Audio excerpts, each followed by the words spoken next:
toutes et à tous, chers téléspectateurs de Canal 3 Niger. Merci de suivre cet entretien de la semaine.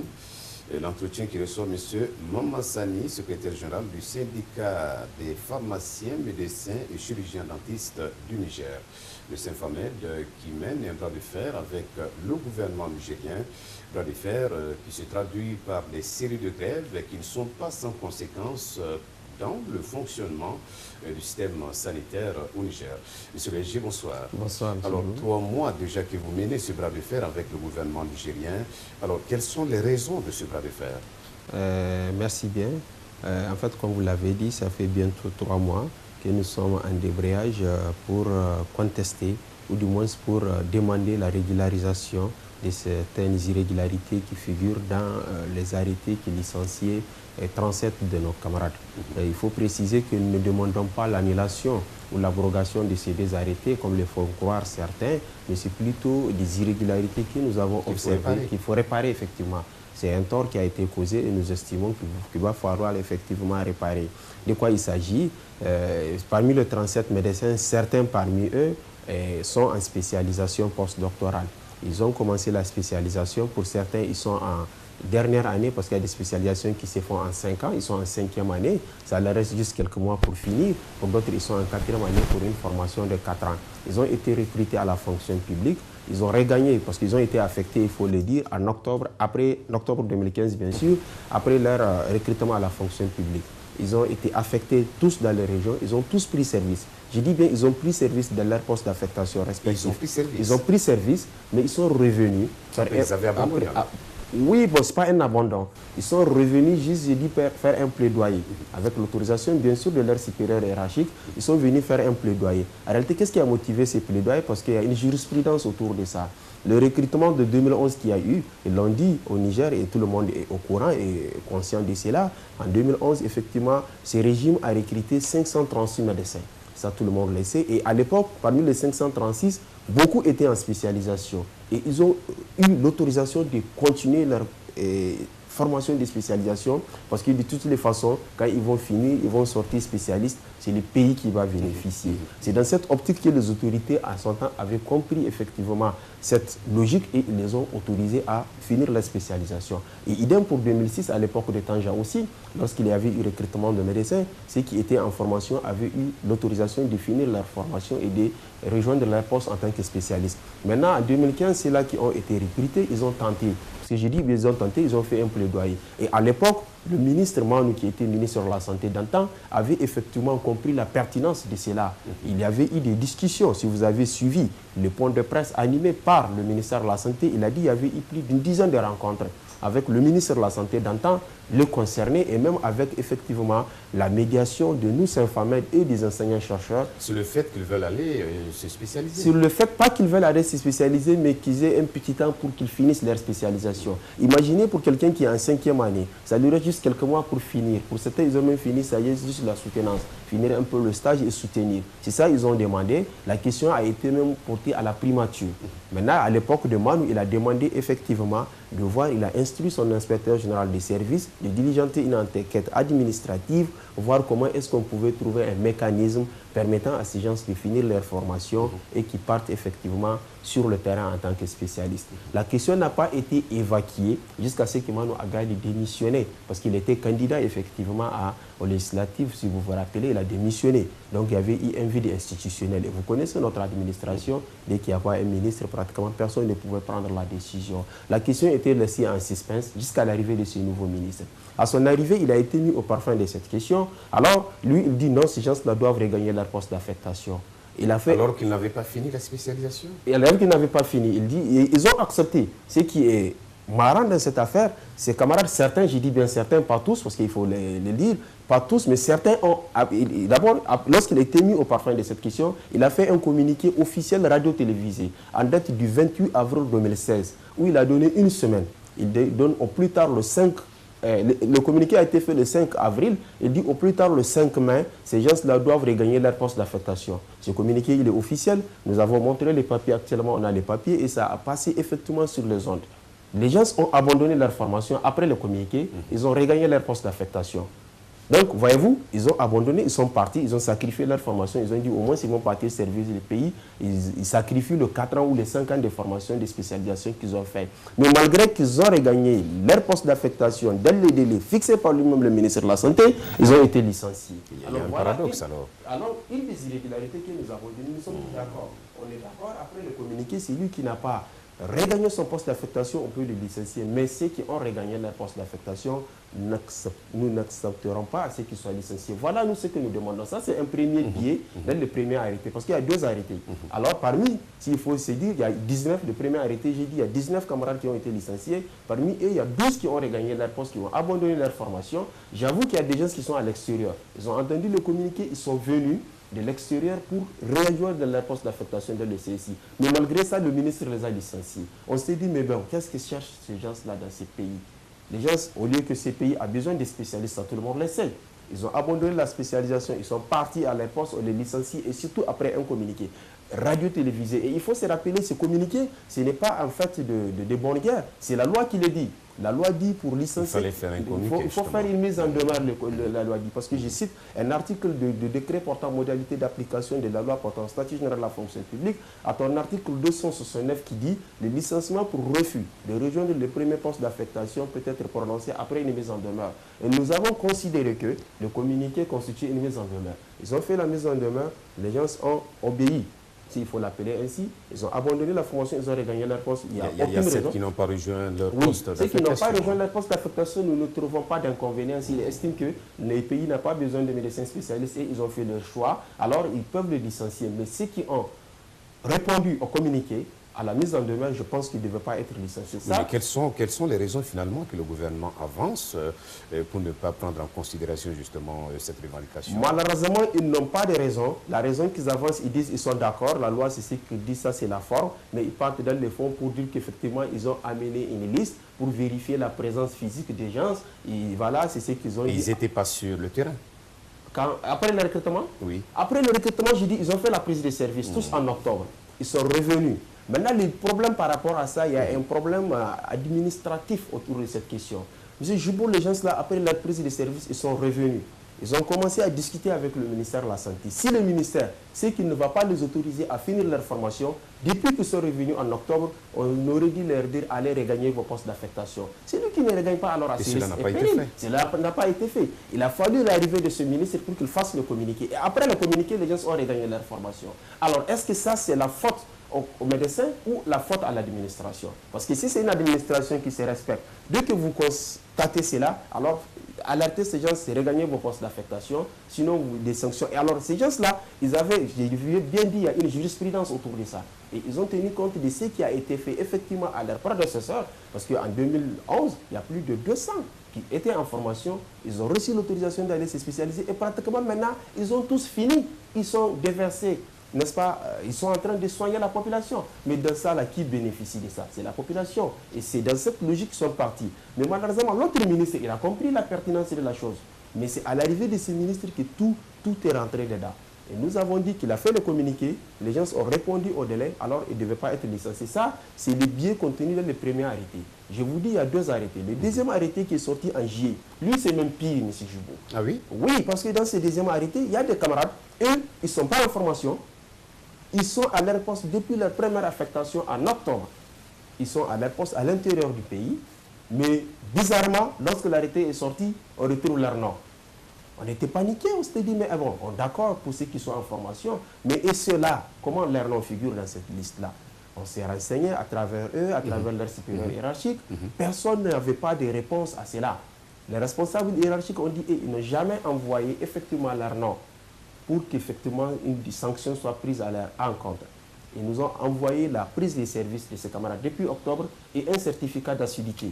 Vous êtes d'accord avec moi qu'administrativement, c'est un certificat d'assiduité qui doit prouver que la personne est assidue et sur place ou n'est pas sur place. Ces camarades, effectivement, on a leur certificat d'assiduité délivré par leur supérieur hiérarchique. Ça, c'est un biais aussi parmi tant d'autres. Et j'avoue que ces camarades qui ont été licenciés, que ce soit ceux de la première liste, que ce soit ceux de la deuxième liste, il n'y a pas de pièces justificatives délivrées par le supérieur hiérarchique. En principe, pour une administration qui se respecte, vous faites un communiqué, vous donnez un délai au plus tard le 5 mai. Vous devez attendre au soir du 5 mai, vous demandez à vos collaborateurs, je voulais dire le supérieur hiérarchique de ces camarades-là, de vous faire un rapport au soir du 5 mai, sinon le 6 mai, ceux qui sont sur place et ceux qui ne le sont pas. Maintenant, vous prenez la sanction. Mais voyez-vous, ils ont mis la charrue avant le bœuf. Et c'est après la sortie de l'arrêté, surtout le premier, que nous avons constaté, déjà le ministère de la Santé publique a écrit au ministère de la Fonction publique depuis le 27 avril pour demander de licencier ses camarades et il fait un communiqué le 28 avril. Et aujourd'hui, ils le sont toujours. Aujourd'hui, ils sont toujours sous suspension parce qu'effectivement, c'est ce que nous demandons, la correction. On ne demande pas à ce que tous ces 37 camarades soient réhabilités, mais au moins ceux qui ont regagné leur poste dans les délais, après le communiqué du ministre de la Santé, j'allais dire, doivent être effectivement réhabilités et ceux qui sont assidus à leur poste. Voilà ce que nous demandons. On ne demande pas que tous les 37 camarades soient effectivement réhabilités. Et depuis 3 mois, vous êtes en train de débrayer. Vous aviez engagé quand même une série, un chapelet de grèves, j'allais dire, qui paralyse. C'est certain justement le secteur de la santé. Alors, depuis ce temps-là, est-ce que vous maintenez le contact avec le gouvernement? C'est ce qui est malheureux quand je dis maintenir le contact avec le gouvernement. J'avoue que depuis que nous avons commencé ces mouvements, une seule fois nous nous sommes rencontrés avec le ministre. Une seule fois avec le ministère de la Santé. C'est malheureux vraiment parce que dans un système de santé, si le dialogue est rompu, je pense que c'est la population qui en pâtit. C'est vrai, le ministère de la Santé n'a pas preuve de l'ouverture par rapport à cette question, mais certaines personnes, certains membres du gouvernement, certaines personnalités nous ont écouté un moment et ils ont compris la pertinence de la question. Et ce que nous avons compris qu'effectivement il y a un blocus à un niveau, c'est ce qui nous a amenés en grève. Sinon, s'il faut la rappeler, la grève pratiquement c'est cette grève seulement que nous avons observée. Pour nous, en tout cas Saint-Fameux, nous estimons que partir en grève c'est le dernier recours parce que quand un secteur de la santé, un secteur si sensible, que la santé part en grève, c'est la population qui en pâtit. C'est pour ça que nous n'avons pas effectivement voulu partir en grève. Imaginez, l'arrêté, le premier arrêté était sorti depuis le 8 mai. Il a fallu peut-être juste hier ou avant-hier ou l'autre semaine que nous déposions un préavis. Nous avons fait confiance au dialogue, nous avons fait confiance n'est-ce pas, aux négociations, même si le ministre, lui, n'a pas fait preuve d'ouverture par rapport à ça, mais à certaines personnes, parce que la question était même jusqu'au niveau du chef du gouvernement, et ils ont fait preuve effectivement d'écoute à ces niveaux. Nous avons estimé qu'elle allait avoir une issue heureuse et un dénouement, n'est-ce pas, à l'amiable. Mais malheureusement, nous avons compris que le ministère de la Santé n'a pas la volonté de régler cette question à l'amiable. C'est ce qui nous a amené effectivement à partir en grève. Le premier préavis... On reproche justement, monsieur le secrétaire général, de ne penser qu'à vos intérêts. C'est pas penser, c'est ça en fait je suis en train d'expliquer. Lorsque c'est ça j'ai dit, nous n'avons pas voulu partir en grève de ce que nous avons voulu régler ces problèmes à l'amiable. Mais c'est parce que ça nous a en fait été imposé. Cette grève, j'ai dit, nous a été imposée par le ministère de la Santé. Après le premier arrêté, nous n'avons jamais tenté de partir en grève. C'est après la sortie du deuxième arrêté. Parce que le deuxième arrêté est sorti lorsque nous étions en négociation, en pleine négociation avec la primature. Parce que la primature, sincèrement, nous a écoutés. Et effectivement, ils étaient prêts à régler au moins ce qui était de la régularité. Et où on doit effectivement le réhabiliter. Mais on était en train de discuter malheureusement. Lui, le ministre d'abord, comme je l'avais dit, le ministère de la Santé n'a jamais voulu recevoir les gens pour discuter et trouver une solution par rapport à ces problèmes. On discutait ailleurs et lui, il continue effectivement dans sa manœuvre, dans sa logique. Il fait sortir un autre arrêté. Mais à notre place, qu'allez-vous faire en tant que syndicat qui défend les intérêts matériels et moraux de ces militants? Un militant qui, je vous dis, certains sont à Agadez. Actuellement, ils sont en train de dire. Il y a un parmi eux, c'est le chirurgien dentiste. Il est le seul chirurgien dentiste de la région d'Agadez.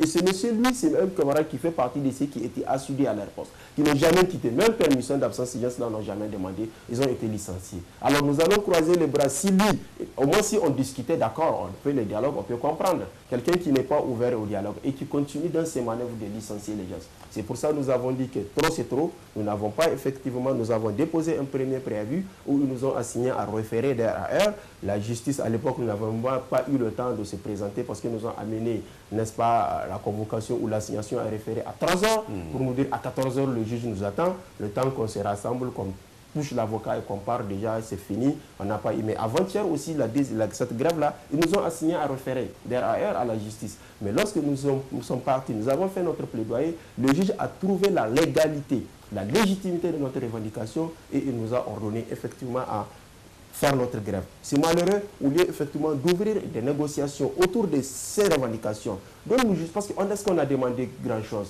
Et ils sont en train effectivement de se camoufler derrière autre chose. Au lieu, comme j'ai dit, d'ouvrir des négociations, ils se permettent effectivement de nous amener en justice, déclarer l'illégalité. Ça, je pense que ce n'est pas de nature à arranger les choses et ça ne va pas contribuer, comme nous voulons tous, à l'amélioration de la santé de la population. Vous comprenez, monsieur le SG, le ministre est comme un handicap justement dans la résolution de ce problème-là. Est-ce que vous avez pensé à porter le problème au plus haut niveau, peut-être le chef de l'État? Oui, on a pensé, en tout cas, on a touché beaucoup de personnes de ce régime. Nous avons touché l'Assemblée, nous avons touché la primature, nous avons touché beaucoup de personnalités de ces pays par rapport à ces problèmes.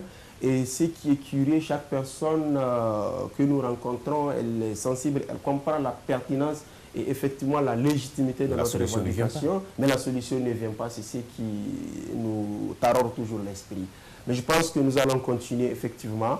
Nous ne privilégions pas toujours la grève, parce que nous savons très sincèrement le dégât que commet la grève. Nous allons continuer effectivement les offensives, le plaidoyer. Peut-être qu'ils vont amener, n'est-ce pas, certaines personnes qui sont réticentes, n'est-ce pas, à pouvoir comprendre la vérité et pouvoir rétablir ces camarades qui sont dans la régularité. De toutes les façons, ces camarades, et même ceux qui sont dans l'irrégularité, nous sommes au Niger. C'est un pays qui est dit dernier de la planète en termes d'indice de développement humain. Vous le savez autant que moi. Le Niger actuellement, en termes de médecins, nous ne capitalisons pas plus de 1000 médecins au Niger. Pour un pays qui aspire au développement, on en a toujours besoin. Ces gens, ses prédécesseurs ont fait. En 2011, c'est même le président en personne qui a autorisé à ses camarades d'aller continuer leur spécialisation pour que le pays bénéficie. Mais ces pays, avant-hier, vous avez assisté à l'inauguration, ou du moins à la réception de l'hôpital général de référence. Cet hôpital sera tenu par des spécialistes. Mais on a dit que c'est des spécialistes coopérants qui vont venir, des Chinois, des Cubains qui vont venir tenir. Justement, comment vous appréciez justement ce paramètre-là? Paramètre, l'hôpital, en tant que tel, c'est une bonne chose qu'on ait un hôpital général de référence. C'est tel qu'effectivement, ça va réduire, n'est-ce pas, le coût des évacuations qui se font. Et même le fait qu'il va y avoir beaucoup de coopérants, en fait. C'est en fait ça qui nous fait mal parce que si, je peux comprendre, imaginer dans les années 60, dans les années des indépendances, nos grands-parents, nos parents ont été soignés par des coopérants. Au XXIe siècle, nous sommes en 2016, nous serons soignés par des coopérants. Nous trouvons en cela un paradoxe. Je suis d'accord, avant, il n'y avait pas de substances virus, il n'y avait pas de médecins disponibles.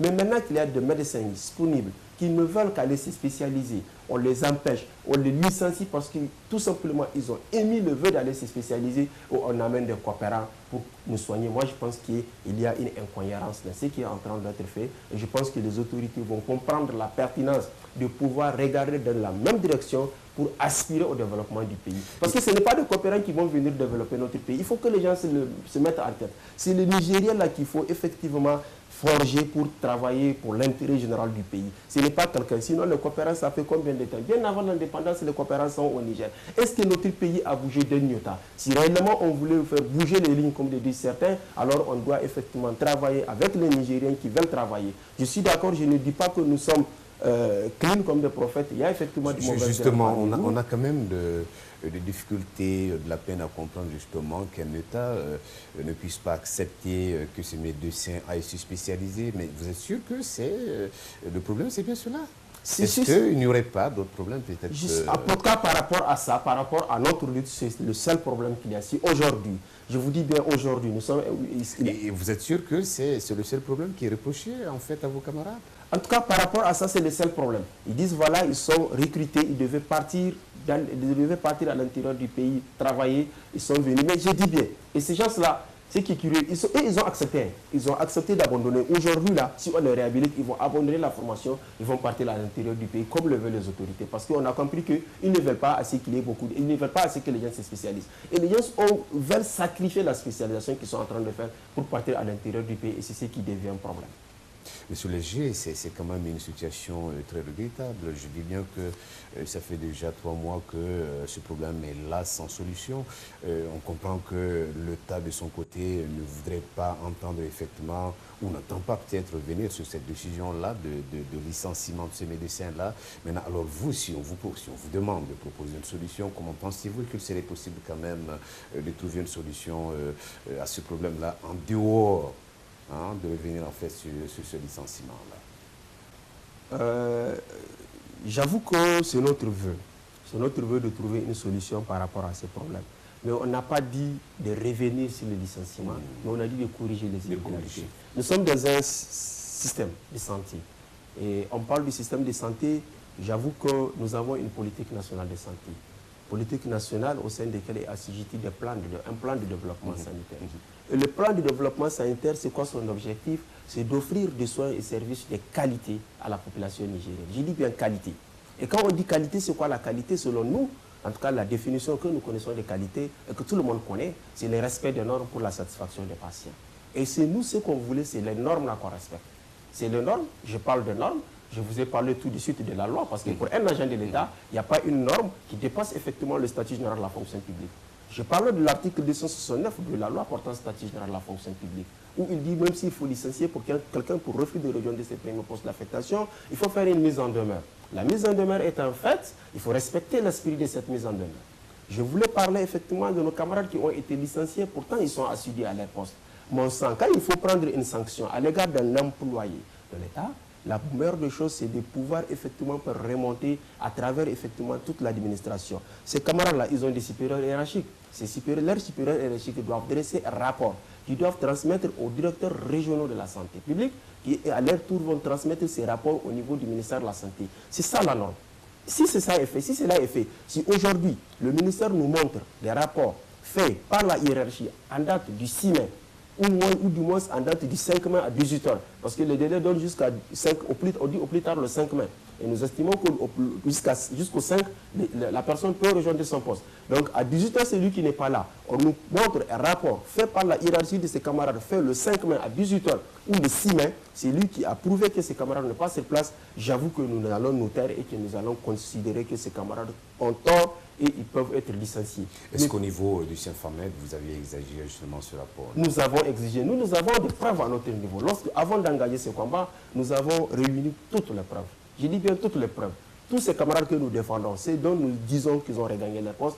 On a ce qu'on appelle, d'abord on a les papiers de prise de service qu'ils ont eu à faire en octobre. On a leurs papiers de reprise de service qu'ils ont eu à faire dans le délai, c'est-à-dire entre le 28 avril et le 5 mai. Moi je pense que c'est des pièces convaincantes. Si le ministère a d'autres pièces contraires, ils peuvent nous le montrer des papiers faits par leurs supérieurs. Parce que de toutes les façons, les reprises de services sont faites par leurs supérieurs hiérarchiques. Et je ne pense pas qu'il peut en même temps faire une reprise de service et faire un papier contraire qui prouve que la personne n'est pas à sa place. Tout ça là, c'est parce qu'il n'y a pas eu de dialogue. Je suis en train de parler du système de santé. Dans notre système de santé, le dialogue est primordial. Et je vois qu'avec les nouvelles autorités du ministère de la Santé, ça peut ne pas aller. J'avoue qu'on a connu beaucoup de ministres. La meilleure des choses, quand un problème se pose, on vient, on rassemble tout le monde, on discute. Et comme on a l'habitude de le dire, on le dit, un problème posé et à moitié résolu. Mais ce qui est regrettable par rapport à cette question, même le dialogue est rompu. On ne peut pas faire un dialogue de sourds et penser résoudre un problème. Nous estimons avoir nos preuves. Si eux, ils ont le leur, on vient, on les brandit et on trouve une solution de l'intérêt de la population. Parce que c'est ce qu'il va falloir mettre en avant. L'intérêt de la population. Ce n'est pas notre intérêt, les syndicats, ce n'est pas l'intérêt du ministère de la Santé ou du ministère de la Santé. D'ailleurs, le ministère de la Santé ou le CNFAMED, nous avons tous le même objectif, contribuer à l'amélioration de la santé de la population. D'aucuns disent que nous sommes dans un pays où tout tient à la politique. Vous ne pensez pas qu'il y ait du politique quand même dans ce domaine? Bon, très sincèrement, c'est un terrain où je ne voulais pas m'aventurer, qu'ils fassent leur politique, mais moi j'ai toujours dit des secteurs vitaux, comme celui de la santé, de l'éducation et d'autres secteurs, hydrauliques et autres choses, ils doivent être épargnés de la politique. Et c'est ce qui nous remet toujours en arrière. Depuis combien de temps nous cherchons à évoluer? Mais si toujours il faut mettre un grain de politique dans un secteur si sensible comme celui de la santé, mais bon, où va ce pays? Moi, je pense que mettez l'intérêt général en avant. Je l'avais dit, ces gens-là, même s'ils ont tort, si réellement on doit regarder l'intérêt du pays, ils ne devaient pas être licenciés. Imaginez, c'est des gens qui sont à un pas de définir la spécialisation. Le pays, actuellement, il y a des spécialisations qui se font. Même les spécialisations qui se font au Niger. Je prends le cas du gynéco-obstétrique. On parle, les pionniers ou les piliers de la politique de santé du Niger, c'est la santé de la mère et de l'enfant. Vous allez partir dans certaines régions du pays où vous n'allez trouver qu'un seul gynécologue, aucun pédiatre. Alors ces gens-là sont en train de faire pédiatre, ils sont en train de faire gynéco-obstétrique. Et on dit que le pays n'a pas besoin d'eux. Mais bon, où va ces pays avec cette idée? Moi, je pense que même si c'est de la politique, les gens doivent aller faire leur politique ailleurs, mais pas effectivement dans le secteur de la santé. Une dernière question avant justement le mot de la fin, question d'actualité. Vous suivez, c'est vrai, ces gens-là ne relèvent pas de votre syndicat, vous suivez quand même l'actualité, l'annulation du concours justement de recrutement au compte du ministère de la Santé qui fait parler de lui en ce moment en tant que, bon, enfin, quelqu'un vous en tant que secrétaire général justement du secteur de la santé. Alors, comment vous suivez cette actualité? Sincèrement, c'est malheureux lorsque nous avons appris l'annulation de ce concours. Parce que vous savez... Il faut le préciser hein, pour faire des fraudes. Hein. Pour faire des fraudes, oui. C'est vrai, en fait, c'est même la fraude qu'il va falloir contester. Parce que ça, avant que ça ne revienne à ce concours, nous avions été victimes. Nous avions été victimes parce que le médecin, pharmacien et chirurgien dentiste sont recrutés par voie, sur dossier, par voie directe. Mais même ça, parce que c'était quoi les critères de sélection à l'époque, lorsqu'on recrutait le médecin, c'est juste l'ancienneté de la soutenance. Mais à l'époque, lorsqu'on recrutait ces mêmes médecins qui font couler la toilette actuellement, il y avait eu des fraudes. Parce que tout le monde, ils oublient que dans notre secteur, tout le monde connaît tout le monde. Ils avaient mis des gens qui avaient soutenu en 2015, pourtant il y a des gens qui ont soutenu en 2011 qui n'ont pas été recrutés. À l'époque, nous avons fait abroger un arrêté qui recrutait pour le contester, pour le contraindre effectivement à revenir à la raison. Mais ça a continué la fraude, ce n'est pas seulement dans le secteur de la santé. Je pense que les gens se doivent revenir à la raison pour pouvoir comprendre, recruter des agents de santé valides. Parce qu'ici, il faut passer par la fraude. Pour recruter un médecin, un agent de santé, il y a un risque. C'est la population qui va en pâtir. Imaginez, on recrute un médiocre, sinon un nul, et l'amener soigner nos populations. Nous voyons dans nos CSI, nos parents qui sont au village. Ils n'auraient même pas peut-être fait des études. C'est clair, nos parents qui sont au village, pratiquement vous allez partir dans un CSI, c'est un seul agent qui tient un CSI.